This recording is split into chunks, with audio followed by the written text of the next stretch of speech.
E ele orando e passando o reflexo diante dos seus olhos, ele sabia o que ele ia passar.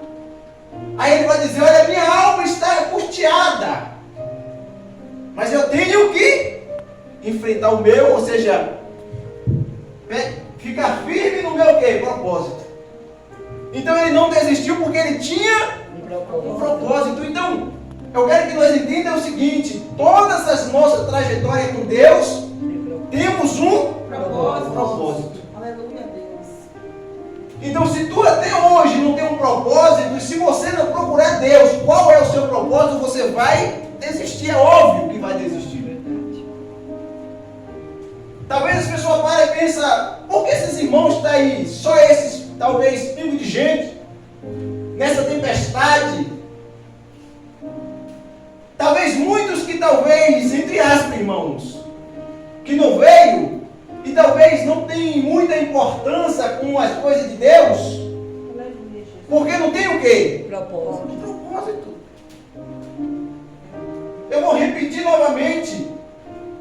Se eu ir lá em cima daquela rua lá, não sei o nome, nessa chuva,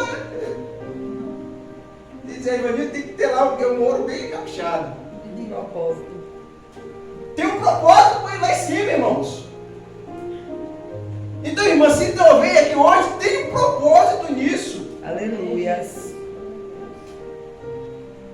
Então é por isso que hoje nós pegamos a palavra de Deus, porque existe um propósito nisso. É verdade. Aí tu vai chegar em casa e vai dizer: como foi o culto hoje? Como foi o culto hoje? Eu já sei qual é o meu propósito. Hoje eu fui só adorar. Não tem culto ruim. Tu já sabe qual é o seu propósito. Não tem culto chato. Não, você já sabe qual é o seu propósito. Aleluia. No dia que você é gostoso, amém. No dia que não for, você já tem o seu propósito. Amém. Amém. Eu já vou entrar no texto. Amém. Glória a Deus. Aleluia, Jesus. Mas vindo para o texto, a Bíblia vai dizer que existe aqui um casal, um homem de duro coração, uma mulher que tenha um entendimento. Se ela tem um entendimento, ela conhece verdadeiramente quem? Deus. Mas por trás dessa história, desses dois homens, o motivo maior se trata de quem? De Davi. A Bíblia vai dizer que Saul, ele unge Davi como rei. E a Bíblia vai dizer que depois de ungir Davi, ele volta para os seus afazeres, para os seus compromissos de sempre. Mas existia um rei, que era Samuel, que era Saul. Mas Davi sabia que após Saul morrer, ele seria quem? Um rei. Mas eu li a história toda de Davi, e a missão de Davi, o desejo de Davi, era que o rei prolongasse mais do que ele imaginava. Era que o rei tivesse uma vida longa. Entenda isso. O que é viver com propósitos e querer tirar as pessoas da sua frente. Aleluia. Porque ele tinha um propósito e sabia que o propósito dele estava na mão de quem? E quem tem o tempo? Deus. Quem tem a hora? Deus. Tudo está na mão de Deus. Então ele disse: eu não pedi para ser rei, mas se ele me ungiu como rei, ele vai saber de todo momento, de toda hora.